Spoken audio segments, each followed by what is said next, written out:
이제 무방을 하면 다음 무방은 이제 3월 18일 금요일입니다. 그러니까 그동안은 제가 무방을 안 합니다. 날 합니다. 그러니까 당분간은 이제 무방을 못 하겠죠. 뭐 낮 방송이든 저녁 방송이든, 그러니까 당분간은 이제 무료 공개 방송을 못 할 것 같습니다. 예. 그래서 오늘 웬만하면 좀 잘 들어주시고요. 이렇게 판단을 좀 해주시면 좋겠습니다. 그 대신에 뭐 매주 목요일 오후 2시 30분에서 3시 사이에 나오는 이렇게 그 방송은 제가 계속 하니까요. 그러니까 그거는 한국경제TV 출연은 하니까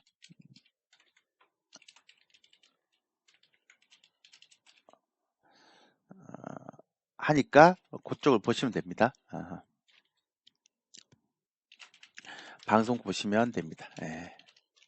그렇게 하시면 되고요. 어쨌든 다음 무방이 3월 18일 날이니까 한동안 못 보겠네요. 한 18일 동안은 뭐 70, 오늘 방송하고 나면 17일 동안 못 보겠네요. 그러니까 오늘 여러분들 좀 잘 들어주시면 좋을 것 같습니다. 예. 시작할게요. 어제 저녁에 그 나스닥이 조금 올라갔죠. 그리고 이제 그 뭐죠? 이렇게 야간 선물은 좀 더 많이 올라갔습니다. 그러니까 나스닥 올라간 것보다 야간 선물은 좀 더 많이 올라갔습니다. 그러니까 최근 보면 우리 시장이 확실히 미국 시장보다 좀 더 세요. 그리고 3월 1일 날, 그러니까 전일 새벽에 그 2년물을 국채금 내하고 10년물 국채금을 보면 0.3918, 그러니까 변함이 없어요, 지난주랑. 그래서 시장이 좀 안정될 것 같다는 생각하고 있고요. 제가 지난번 왜 무방을 할 때 계속 말씀드렸던 게 정치적인 이슈는 뭐 전쟁 같은 이런 이슈는 그러니까 변동성의 요인이지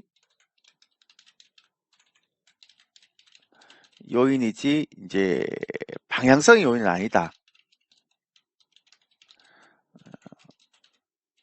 제가 지금 여기서 얘기하는 건 변동성은 다 있고 이 방향성은 얘기하는 건 추세 하락 얘기하는 겁니다. 그러니까 정치적인 이슈는 변동성의 요인이 아니고 다 변동성의 요인이지 방향성의 요인이 아니다라고 말씀드렸죠. 그리고 제가 계속 말씀드렸던 건 이제는 긴축도 이슈도 시장에 다 반영된 것 같다. 이렇게 말씀드립니다. 그래서 최근에 보면 이제 그 얘기가 맞는 게 지난번에 소비자 물가 지수가 7.5가 나왔고요. 그러니까 물가 지표가 아마 제가 생각할 때는 이번 이제 3월 달에 7.5보다 더 올라갈 것 같은데 그래도 시장에 영향 없습니다.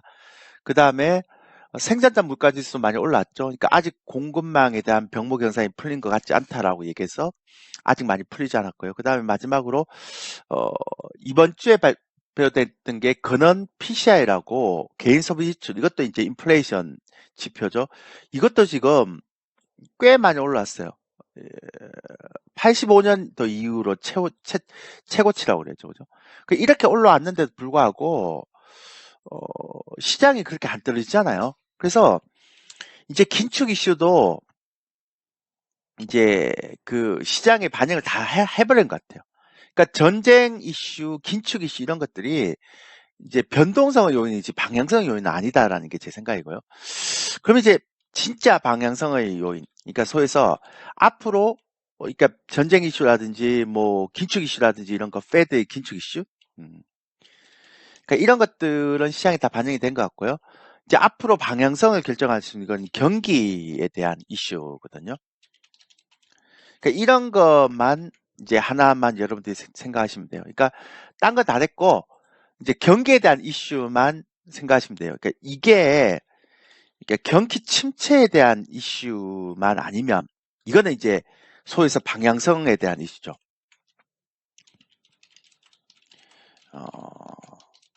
이슈라서 이 부분들은 진짜 반드시 챙겨야 됩니다. 그러니까 경기 지표가 나빠지느냐 안 나빠지느냐는 이제 방향성, 그러니까 소위해서 이게 이제 추세 하락에 대한 이슈이기 때문에 여러분들 이제부터 딴 거 다 볼 거 없고 경기 침체에 대한 이슈만 챙기면 돼요. 이거를 제외하고는 나머지는 이제 변동성 요인이지 방향성 요인 아니다라는 것들을 계속 말씀드리고 싶고요. 그 다음에 또 하나 중요한 게 뭐냐면 그래서 이제 경기 침체에 대한 이슈를 보니까 최근에 그 제조업 PMI 지수라고 있죠. 이거가 좋아졌어요. 이렇게. 그러니까 2월 24일부터 이렇게 틀어서 좋아졌어요. 그러니까 이건 한 달에 2번씩 발표되는 거거든요. 3월 달도 계속 봐야 되겠지만. 그 다음에 서비스 PMI 지수도 보면 2월 달에 이렇게 좋아졌어요. 다시 이렇게. 그러니까 경기에 대한 이슈는 아직은 그러니까 단기적으로 보면 나쁘지 않아요. 그러니까 단기적인 것. 근데 이제 좀 미래를 보는 이슈는 이게 이제 미시간대 소비자 심리 지수라고 이게 이제 역대 최저치 나왔고요. 그 다음에 컨퍼런스 보드의 소비자 신뢰 지수도 역대 최저치는 아닌데 지금 3개월째 지금 떨어지고 있죠. 그러니까 지금의 경기에 대한 이슈를 보면 어떤 형태의 흐름인가 하면 단기적인 경기에 대한 이슈는 이렇게 괜찮아요. 아까도 보시면 제조업 PMI 지수나 서비스 PMI 지수가 다 좋잖아요. 이번에 지금 방금 발표됐는데 2월 수출 동향 발표됐죠? 그래서 다시 흑자 전환됐습니다.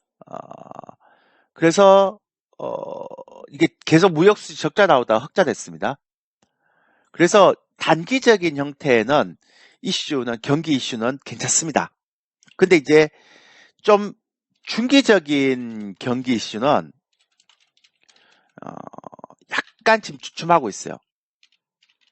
아까 말씀드렸죠. 미시간대 다시 한번 보여드릴게요. 단기적인 이슈는 지금 무역수지도 지금 흑자로 전환됐고요. 3달 만에 흑자 전환된 겁니다. 그리고 단기적인 이슈 중에 보시면 제조업 PMI 지수라든지 서비스 PMI 지수는 나쁘지 않아요. 근데 약간 미래를 얘기하는, 그러니까 미래를 예측하는 소비자 심리 지수라든지 아니면 컨퍼런스 보드 소비자 신뢰 지수가 안 좋아요, 지금.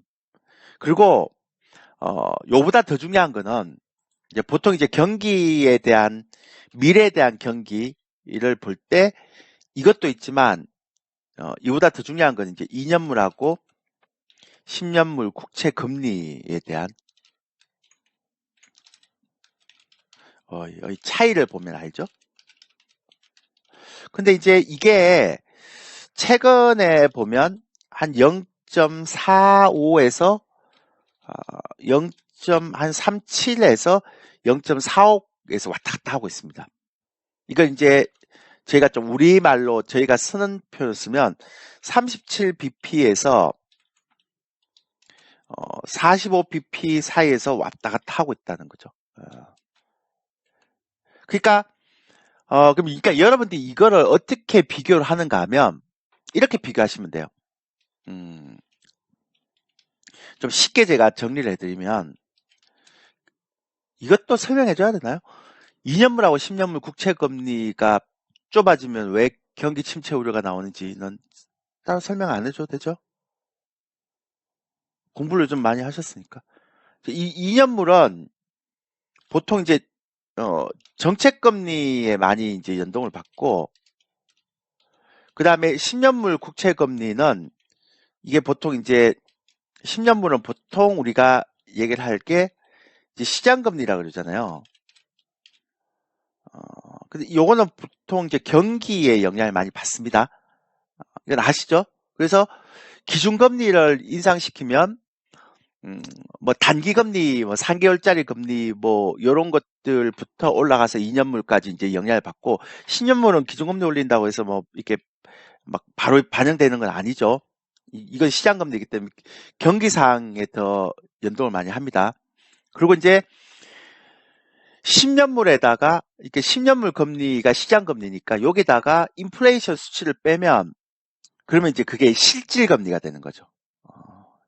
그래서 우리가 보통 이것도 얘기하면 또 어려운데 어쨌든 그러니까 여러분들 이거 원리를 이용하면 어려우니까 10년물에다가 여기 보시면 쉽게 설명드리면 10년물에다가요. 그러니까 요 10년물 금리에다가 2년물 금리를 빼면 돼요. 이렇게 10년물 금리에다가 2년물 금리를 이렇게 빼면 돼요.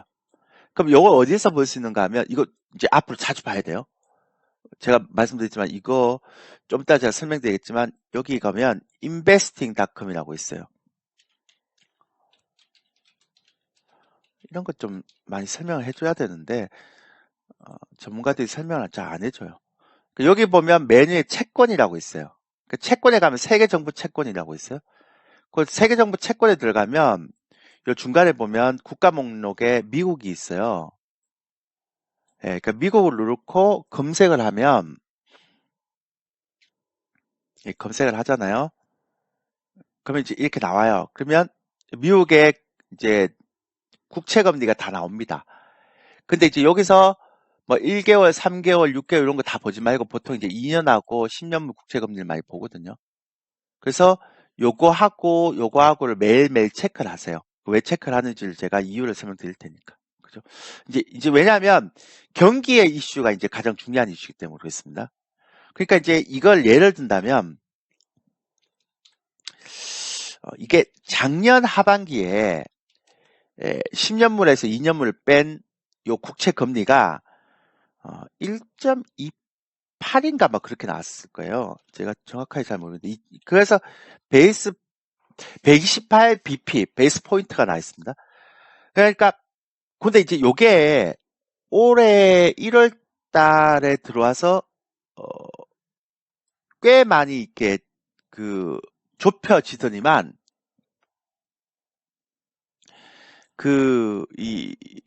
꽤 많이 좁혀지더니만 최근 들어서 너무 많이 또 좁혀졌죠. 그래서 이게 작년 하반기에 비해서 거의 3분의 1 토막이 났습니다.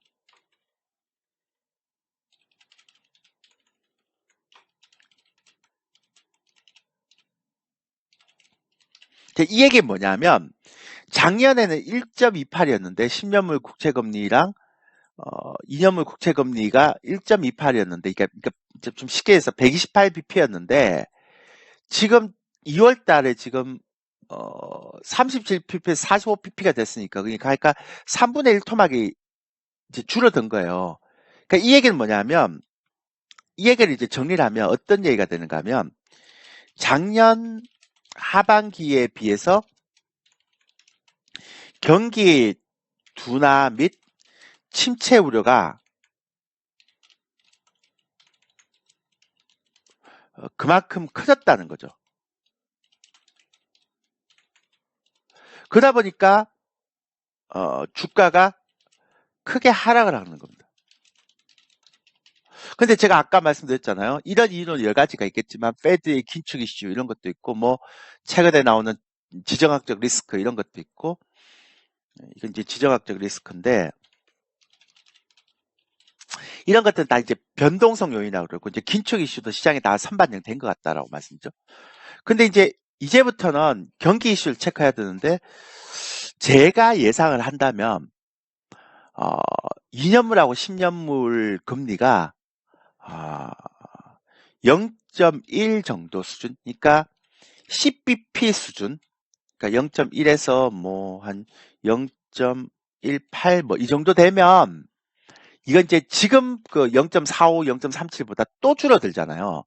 그러니까 이걸 이제 좀 얘기를 하면 10pp에서 18pp 정도가 되면 여기 되거나 아니면 서로 역전이 되거나 역전까지는 될 것 같지는 않은데 역전이 되거나 하면 그럼 시장에서 어떤 이슈가 불거지는가 하면 시장에서 경기 침체에 대한 이슈가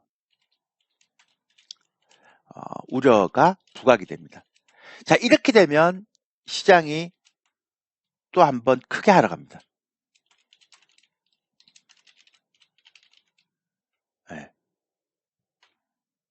그러니까 제가 볼 때는 뭐 0.21, 뭐 21bp 이렇게까지 떨어지지만 않으면, 그러니까 당분간 0.3에서 0.4까지만 유지가 되면, 그러면 저는 시장은 박스권에서 움직일 거라고 봅니다. 그래서 이제 나중에 10년물이나 2년물 금리가 다시 이제 벌어지게 되면 시장이 다시 올라가고. 그러니까 여러분들이 이제 봐야 될 건 뭐냐면, 아까도 경기에 대한 이슈인데요. 이제부터는 뭐 긴축, 지정학적 리스크 이런 것들은 다 무시하셔도 됩니다. 그러니까 이거는 이제 소위에서 이렇게 무시하라는 얘기는 무슨 얘기인가 하면, 이건 다 이제 변동성 요인이죠. 그러니까 변동성 요인일 때는 강한 주식은 계속 갈 수 있어요. 뭐 상단이 막혀있기 때문에 많이 못 가지만 그래도 종목 장세가 나올 수 있습니다. 그러니까 무시하셔도 됩니다. 근데 이제부터는 경기 이슈는 여러분들 잘 챙겨야 되는 필요가 있어요. 그래서 제가 지난주도 보니까, 그러니까 22일 날 어제 새벽에 보니까 이제 금리가 39bp 정도 되더라고요. 그러니까 지금은 당분간 여기서 움직일 것 같아요. 35bp 이렇게 해서 움직일 것 같아요. 그러니까 러시아 사태에 대한 부분들을 좀 설명을 좀 부탁드립니다라고 얘기하신 분인데, 그 설명하면 제 11시에 끝내야 되는데 다 못해요. 여러분들은 그러니까 의미가 없잖아요. 그러니까 이렇게만 들어가면 되고, 요 나중에. 그래서 11시까지 다 못 끝나기 때문에, 그러니까 굵직굵직하게 핵심만 이렇게 설명드릴게요. 그 다음에 이제 어떤 또, 그 최근에 이제 월가에서 나오는 얘기 중에 하나가, 나오는 이야기 중에 하나가, 이번 러시아 사태로 인해, 그 다음에 우리가 이제 스위프트라고 이제 보통 이제 금융 제재가 들어갔잖아요. 그래서 러시아 국영은행들의, 그러니까 일부 에너지 가격에 대한 결제를 제외하고는 나머지 은행에 대한 그러니까 돈을 송금하고 받고 이런 것들 다 묶어버리는 형태죠. 그러니까 이거가 금융 제재가 그러니까 리먼 브라더스 그 위기 때처럼 금융 시스템의 그런 어떤 위기를 초래해서 이게 좀 심각한 위기가 될 수 있다. 위기가 될 수 있다. 이렇게 주장하는 주장이 있습니다. 지금 월가에서 지금 최근 들어서, 그러니까 이번 주 들어서 굉장히 이런 의견이 지금 그 대세가 되고 있죠. 그러면서 이제 이런 의견이 대세가 되는 것뿐만 아니라 여기서 어떤 얘기까지 나오고 있는가 하면, 그래서 다시 양적 완화를 다시 해야 된다. 이런 주장이 있어요. 제가 이 주장을 보면서 택도 없는 얘기라고. 그래서 제가 말 같지도 않은 얘기라고 제가 말씀드렸어요. 그 이유는 딴 거 없어요. 이것 때문에 그런 거예요.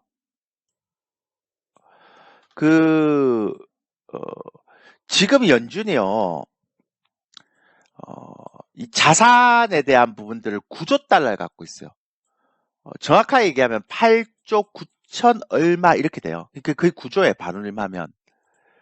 그러면 얘가 2008년에서 2008년도에 9천억 달러에서 지금 9조 달러면 한번 생각해보세요, 여러분들.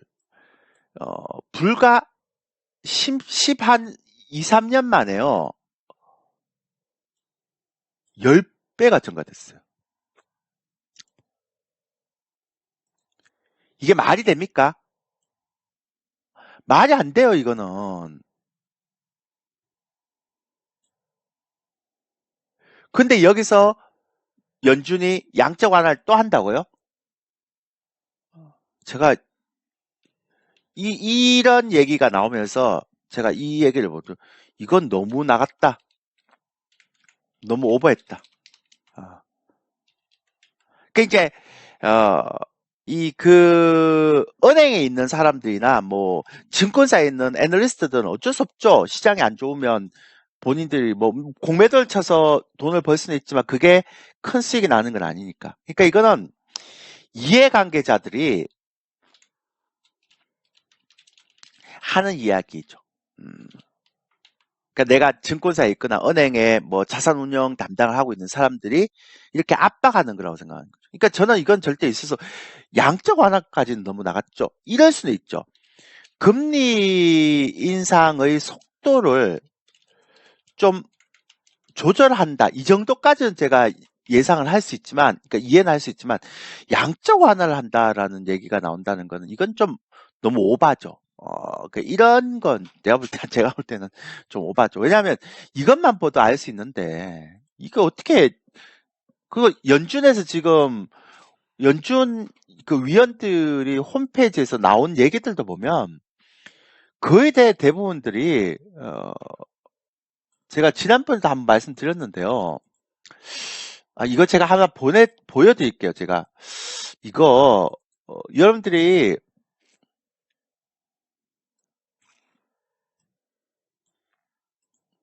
이걸 한번 제가 보여드릴게요. 이거 제가, 연준 내부에서 어떤 평가가 나오고 있는가에 대한 부분을 보면, 저런 양적 완화에 대한 부분들은 말이 안 된다는 것들을 우리가 충분히 알 수가 있죠. 그러니까 연준 내부에서 지금 어떤 얘기가 오고 있는가 하면, 이게 이제 연준 내부에서 나오는 얘기인데요. Fed, 그러니까 FRB 히스토리라고 해서 연준 내부에서 어떤 얘기가 하면 경제학자들은 10년 넘게 인플레이션 유발하고 지속시킨 요인의 상대적 증명성에 대해 논쟁하지만 그 근원에 대해서는 그 논쟁이 없었습니다. 지금까지. 왜냐하면 인플레이션이 소비자 물가 지수가 7%까지 올라가는 건 상상도 못했으니까. 작년에 연준도 물가가 일시적이라고 얘기했잖아요. 못 맞췄잖아요. 근데 이런 대인플레이션의 기원은 통화 공급의 과도한 증가를 허용하는 정책, 즉 연방준비제도 이사의 정책 때문에 그렇습니다라는 자기 반성을 하고 있는 형태죠. 그러니까 원문을 해석해서 보면. 근데 이렇게 연준 내에서도 이렇게 인플레이션이 이렇게 과도한 거는 연준이 과도하게 통화의 공급을 허용하는 정책이 때문에 그렇다라고 얘기를 하고 있는 이 마당에 양적 완화 말이 안 되는 거죠. 그게 있을 수 없는 거죠. 그러니까 금리 인상의 속도를 좀 조절한다는 가능할 수 있죠. 왜? 경기가 안 좋아지면 금리를 무조건 낮출 수는 없는 얘기니까요. 근데 우리가 지난번에도 말씀드렸지만 양적 완화를 하지 않은 형태에서는 기준금리를 인상해갖고는 2004년도부터 시작해서 2018년도까지요. 단 한 번도 시장이 떨어진 적이 없어요. 역사적으로 14년 동안. 데이터가 반영하는 거거든요. 그러니까 금리 인상으로는 주가가 떨어지진 않아요.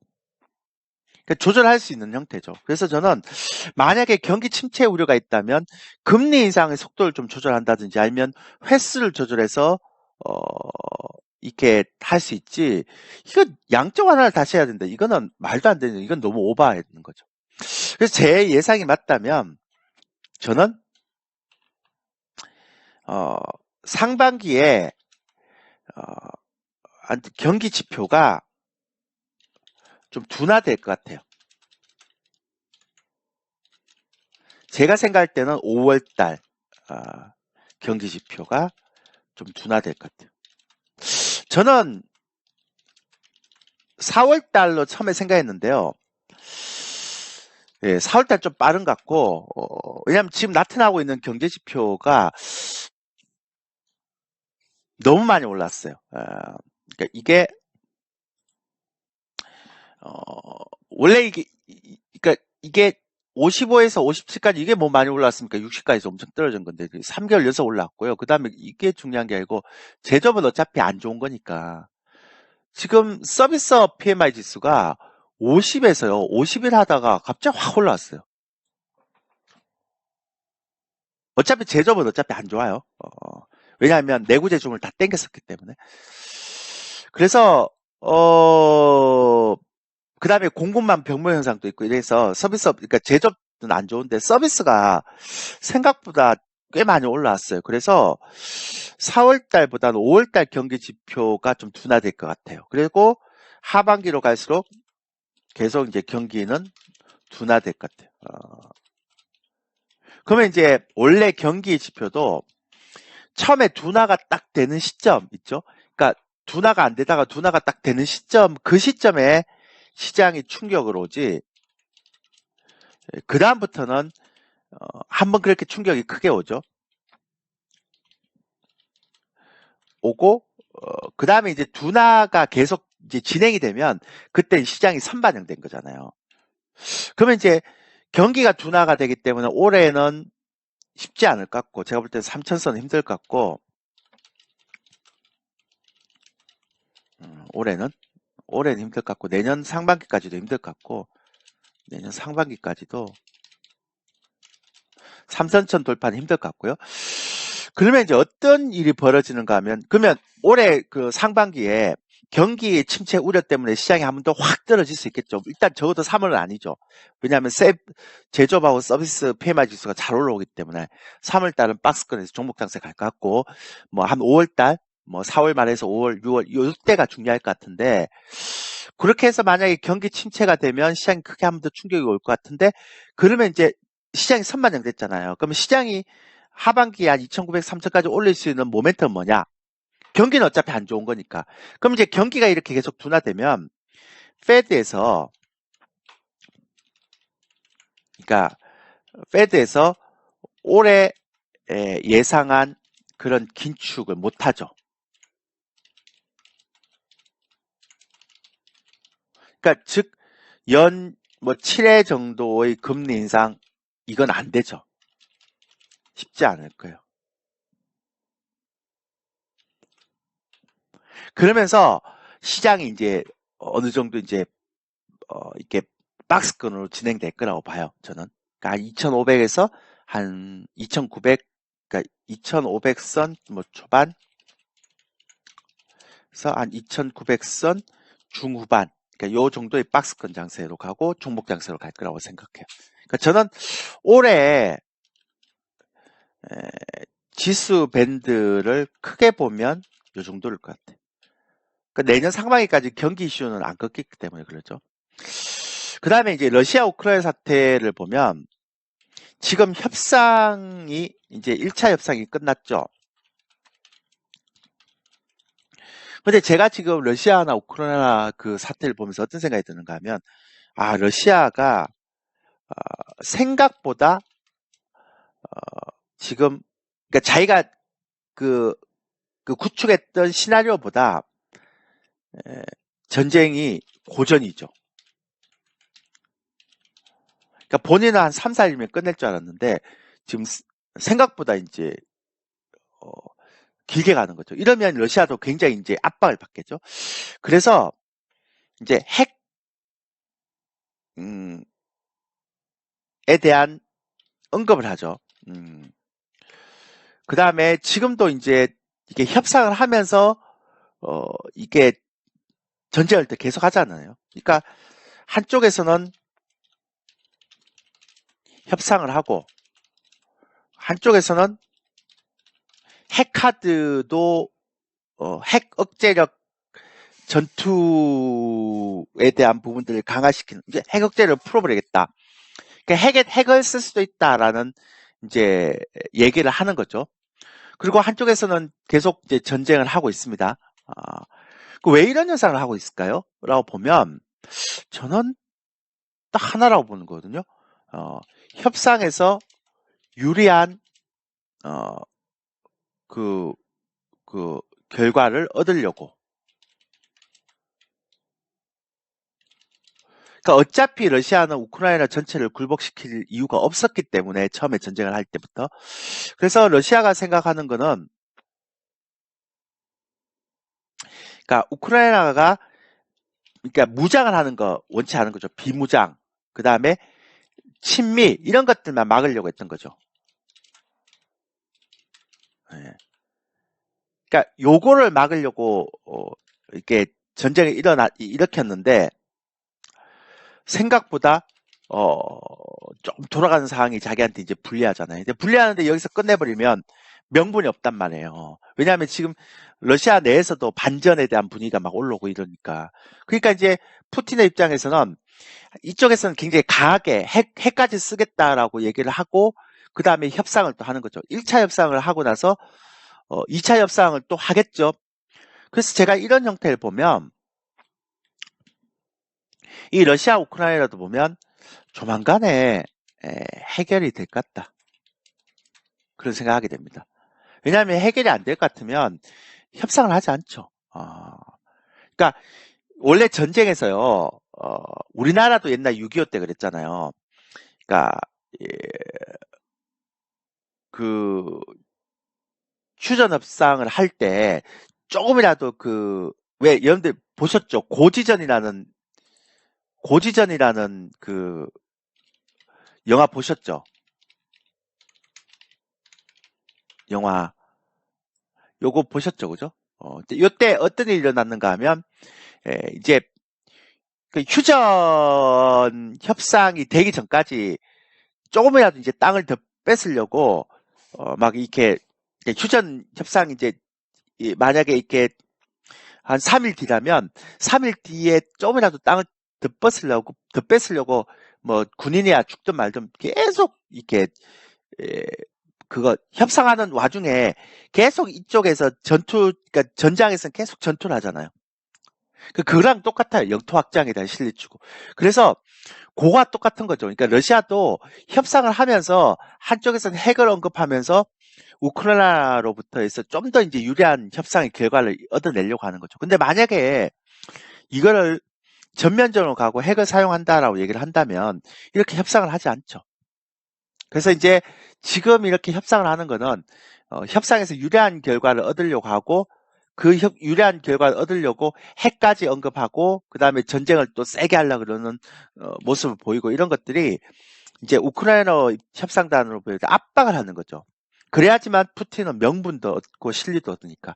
그러니까 지금 이 상태에서 만약에 협상도 밀려버리면 왜 전쟁을 했냐라는 국내의 거센 지금도 반전 여론이 높아지고 있잖아요. 러시아 내에서. 근데 지금 여기서 협상을 뭐 허지부지하게 끝냈다 이러면 국내에서 여론이 더 안 좋죠. 이러려고 전쟁했냐? 이렇게. 그래서 이런 걸 보면 아마 조금 더 시간이 가겠지만 그러니까 러시아가 조금 더 유리한 협상 결과를 이끌어내기 위해서 조금 더 긴장감을 고조는 시키겠죠. 근데 결국은 이것도 아마 이렇게 협상을 해서 타협을 할 겁니다. 그러니까 우크라이나가 약간 양보를 하는 형태에서 아마 타협을 하지 않겠나 싶어요. 자, 그렇게 됐을 때 아까 제가 말씀드렸던 것처럼 시장은 그걸 벌써 알고 있는데 이 지정학적 리스크에 대해서 방향성을 줄 수 있을까요? 안 주죠. 그냥 변동성 요인만 주는 거죠.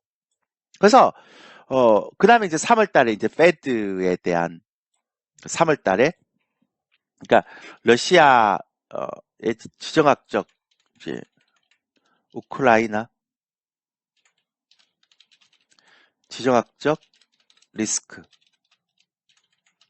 그 다음에 페드의 긴축 이제 FOMC 회의 있잖아요. 이런 것들에 대한 변동성을 이용해서 여러분들이 좋은 주식 싸게 매수해야죠. 앞으로. 그러니까 이렇게 하고 그 다음에 여러분들이 5월달, 6월달만 한 번 더 조심하면 돼요.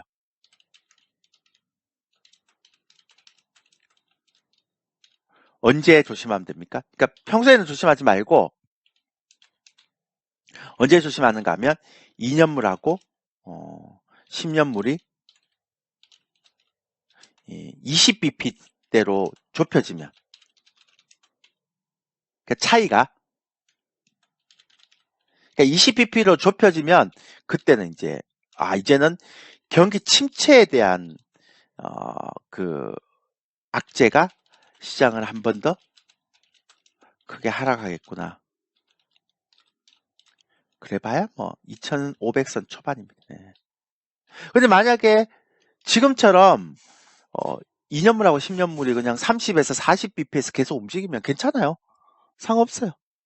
그런 거 신경 쓰지 말고 그냥 매매하면 돼요. 네. 그러니까 지금까지 흘러가는 상황은 요런 거죠.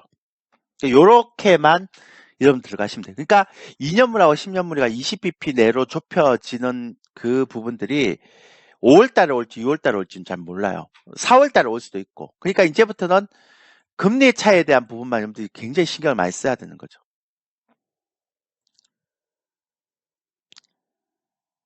금리 차이에 대한 신경을 너무 많이 써야 되는 형태고, 그게 안 되면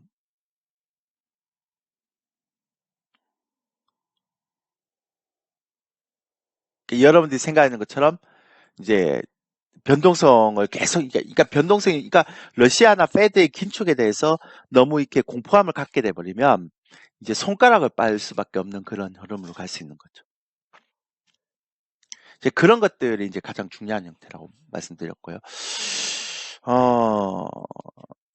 그리고 이제 본격적으로 볼 때는 상반기는 변동성 장세. 그 다음에 하반기는 점진적으로 이제 지수가 상승해서 이제 2,900선 중후반까지 반등하는 장세 이렇게 되겠죠. 그러면 이제 사실 여러분들이 볼 때는 상반기에 모든 주식을 다 사놔야 돼요. 좋은 주식을. 그러니까 하반기로 가면 살 기회가 없을 거예요. 그러니까 상반기에 모든 악재가 그러니까 경기 침체에 대한 악재가 나오더라도 저는 5월달, 6월달이니까 그러니까 결국은 상반기에는 모든 주식을 다 사놔야 되죠. 하반기는 쉽지 않을 것 같고. 그렇게 이제 보시면 될 것 같고. 그 다음에, 저는 올해 특징이 한 3가지가 있는데요. 첫 번째는, 아마 올해는 업종별 차별화가 극심하게 나타나는 장세가 될 거다. 그러니까 못 가는 종목들은 하반기 2,900선 중후반까지 가더라도 철저하게 못 가고, 잘 가는 종목들은 정말 잘 가고 이런 장세가 될 것 같다. 그렇다고 해서 예전에 막 유동성 장세처럼 막 10배 가고 이런 건 없고요, 이제는. 많이 가봐야 한 2~3배 정도? 두 번째는 올해는 롱숏, 그러니까 메이저들이 아마 롱숏 전략을 굉장히 많이 할 것 같아요.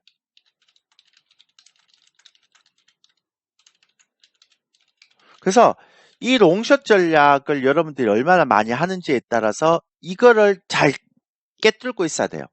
그러니까 이쪽 섹터를 팔아서 저쪽 섹터로 막 이렇게, 그러니까 얘는 숏을 치고, 여기서 숏이라는 건 뭐냐면 공매도. 그 다음에 저쪽을 롱을 치면 얘는 매수. 그러니까 이런 식으로 하기 때문에 구간마다 이제 외국인들이나 기관들이 어떤 쪽에서 롱을 치고 어떤 쪽에서 숏을 치는가를 여러분들 좀 많이 분석을 해야 돼요. 그 다음 세 번째는, 제 느낌이 맞다면 올해는 성장주나 첨단주는 올해는 좀 쉬어야 되지 않을까 싶습니다. 지금 움직임도 그렇고요. 올해 작년 왜 그런가 하면 작년 말하고 그러니까 이렇게 올해 1월 달까지 고점에서 개인들이 너무 많이 물려 있어요.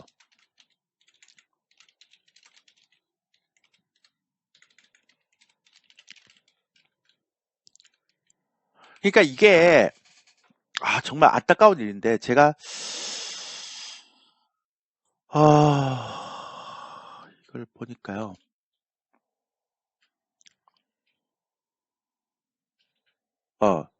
여기 보시면 작년 2021년도에요. 개인들이 누적했던 걸 보니까 3,000선 이상에서 제가 지난번에 말씀드렸죠. 이거 다 합해볼게요. 그러니까 3,000선 이상, 요는 2,900에서 3,000선이니까 빼버리고, 그럼 요때부터 한번 볼게요. 3,000에서 3,100, 3,100에서 3,200, 3,200, 요때서 한번 볼게요.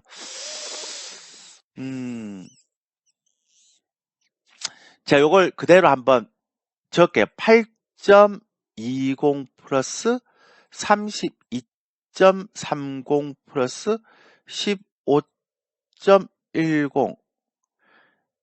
아닌데, 제가 좀 잘못 쳤나 보다.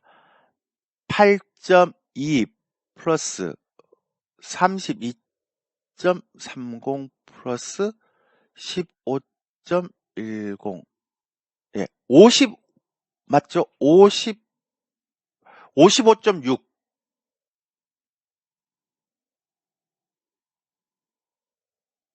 맞나요? 그러니까 55.6이라는 개인들의 누적 수급이 전부 다 3,000선 이상에서 다 몰려 있어요. 근데 저도 이제 분석을 하면 좀 세게 하는 편이거든요. 제가 이거를 어떤 종목을 쌌는지를 다 보니까, 그러니까 5% 정도가 다 위에서 이제 포함되어 있는 종목이죠. 이 라인에. 근데 이 라인에서 3,000선 이상에서 샀던 종목들 대부분 다 보니까, 작년에서 올해 말. 대부분이 성장주, 기술주, 첨단주, 이런 것들이 대부분이에요. 그러면 어떤 주식의 개인들의 수치가 높은 고점에서 굉장히 많이 물렸다는 건, 그는 그 개인들의 물량이 나오지 않을 때까지는 쉽지 않다는 거예요. 그러면 결국 얘기해서 무슨 얘기인가 하면, 이 얘기는 올해는 작년과는 주도주가 많이 달라질 것 같다. 그러니까 정확하게 얘기하면 올해 하반기는, 상반기는 변동성 장세니까 주도주는 별로 없을 것 같고요.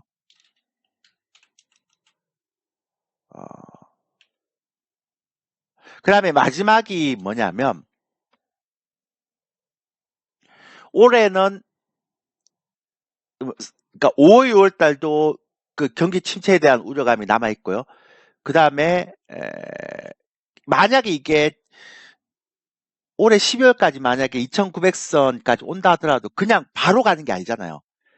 한 100에서 150포인트가 올라갔다가 다시 한 또 80포인트가 떨어졌다가 또 한 200포인트 올라갔다가 또 100포인트 떨어졌다가 이런 형태니까. 그러니까 변동성을 수반하면서, 그러니까 곳곳에, 그러니까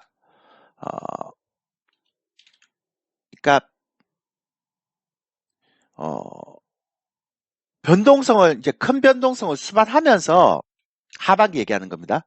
상반기는 당연하고, 하반기에 큰 변동성을 수반하면서 2,900선 중후반까지 반등을 하는 장세입니다.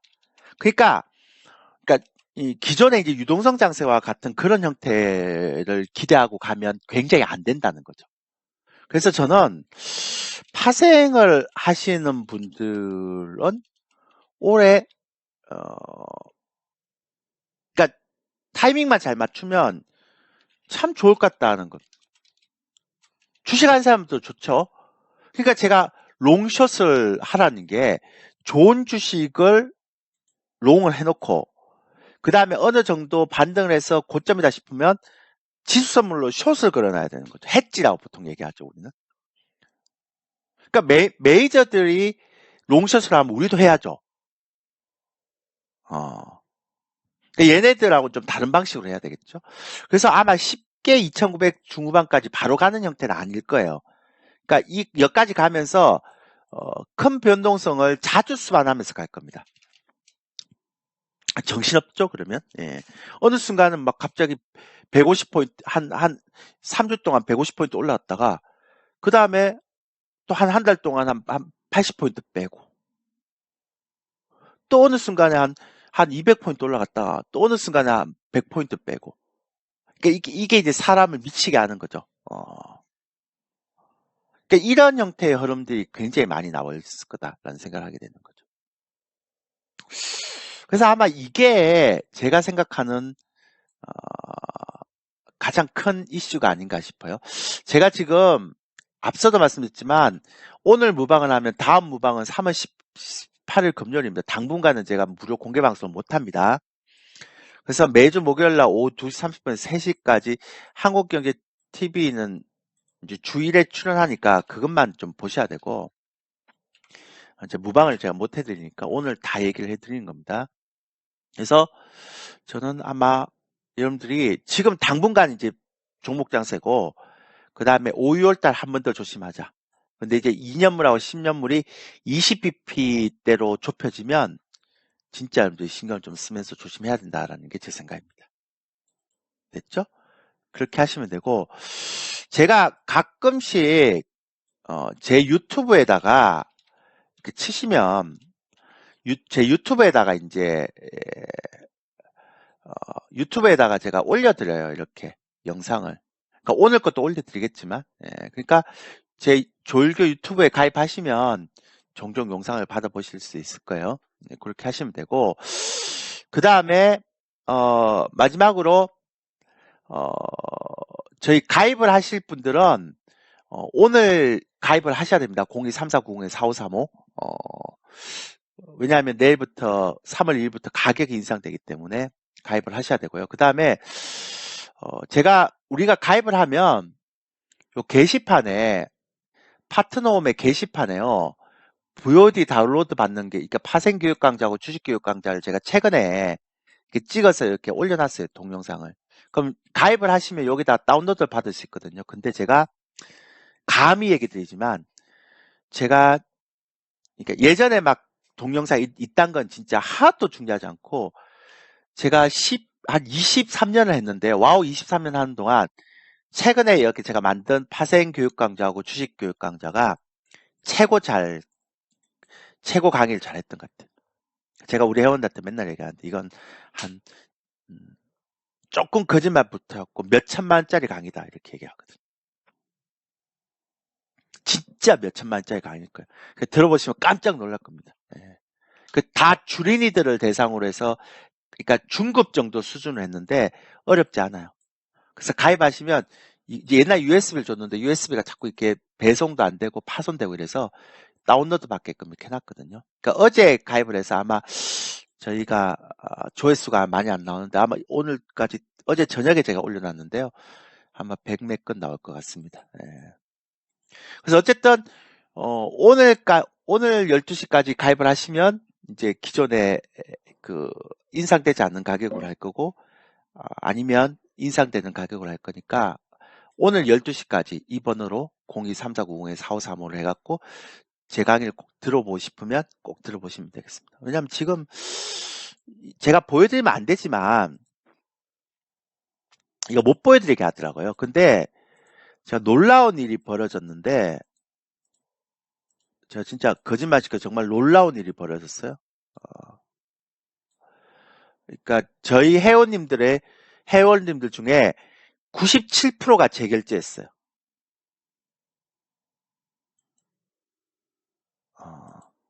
제가 그러니까 베스트 파트너로 선정됐는데 이제 저는 그런 거 별로 안 좋아하고요. 진짜 97%가 이거 보여주면 안 돼요. 근데 97%가 재결제했어요. 그러니까 이게 환불이 안 되는 상품이라서 해지 금액이 나올 수 없는데 이제 이게 해지 금액이 어떻게 나오는가 하면 그러니까 그러니까 결제를 실수해서 바꿨다든지 뭐 기간 설정은 실수해서 바뀌었던 거 빼고 그러니까 거의 기존 회원님들 중에 재결제가 거의 98% 2명 빼고 다 재결제했어요. 근데 안 믿기시죠? 이거 보여드리면 안 되는데 제가 이거 보여드리면 안 되는데, 제가 한번,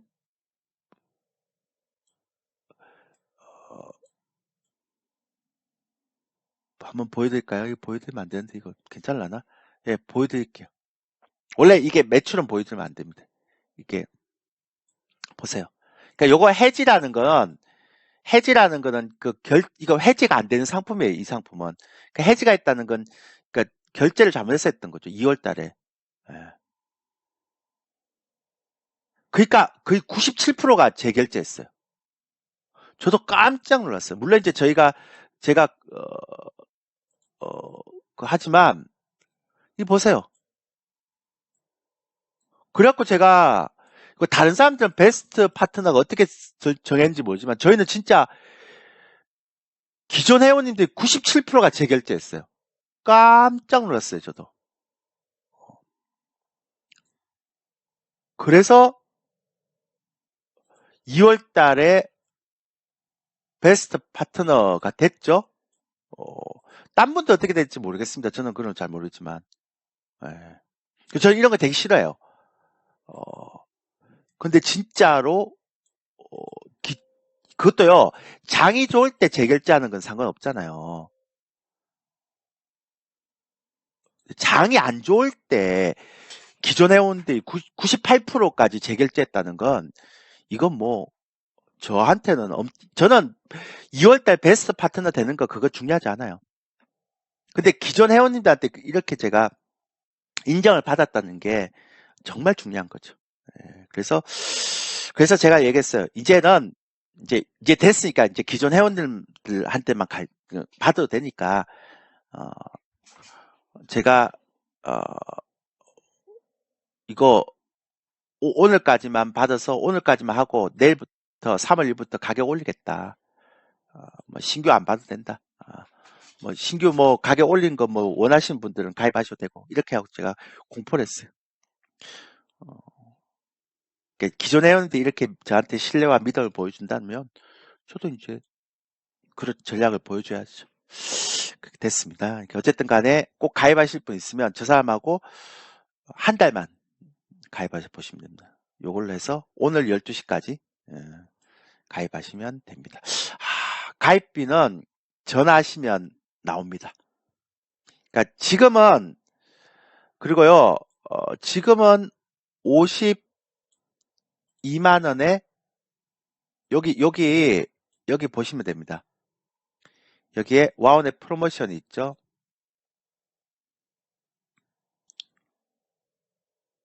제 건 없구나. 52만 원에 할인 쿠폰 5만 원을 더 드리죠. 제가 공개 방송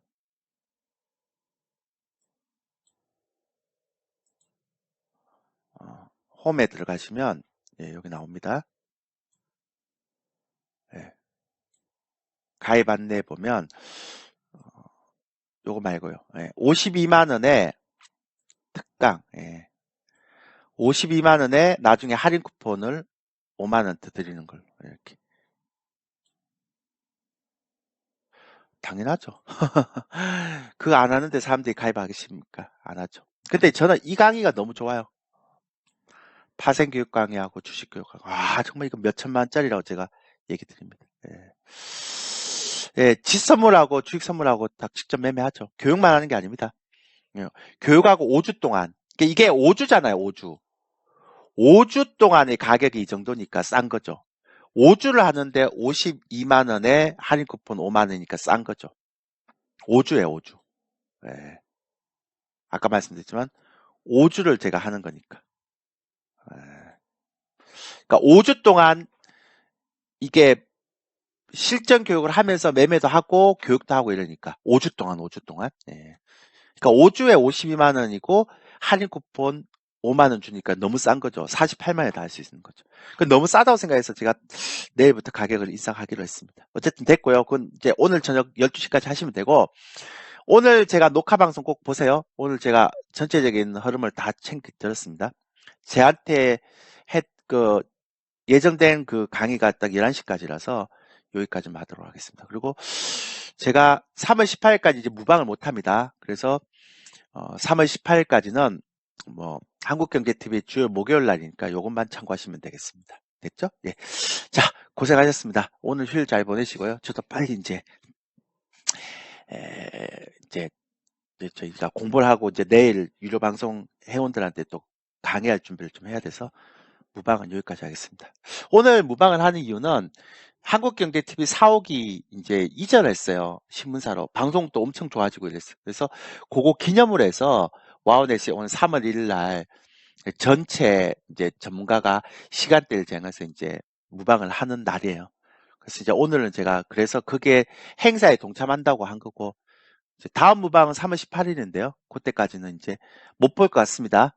그래서 여러분들 그동안 이제 잘 매매에 있어서 리스크 관리 잘 하시고 이래서 좋은 수익 내시기 바라겠습니다. 전 여기까지 하겠습니다. 지수선물은요, 매도 쪽은 2년 동안 실패율이 거의 없습니다. 다 성공했습니다. 지수선물 매도해갖고 최근 2년 동안 지수선물 매도해갖고 손해보는 건 단 한 번도 없습니다. 매수는 한 성공 확률이 한 60, 70% 정도. 손절은 되게 짧게 합니다. 그렇게 하시면 됩니다. 예. 매도는 2년 동안 손절이 한 번도 없고 다 이익 냈습니다. 그리고 저희는 보통 최소 5에서 10포인트 이상 나는 파동에만 들어갑니다. 나중에 한번 들어오셔서 우리 회원들한테 물어보시면 됩니다. 예. 고생하셨습니다. 예.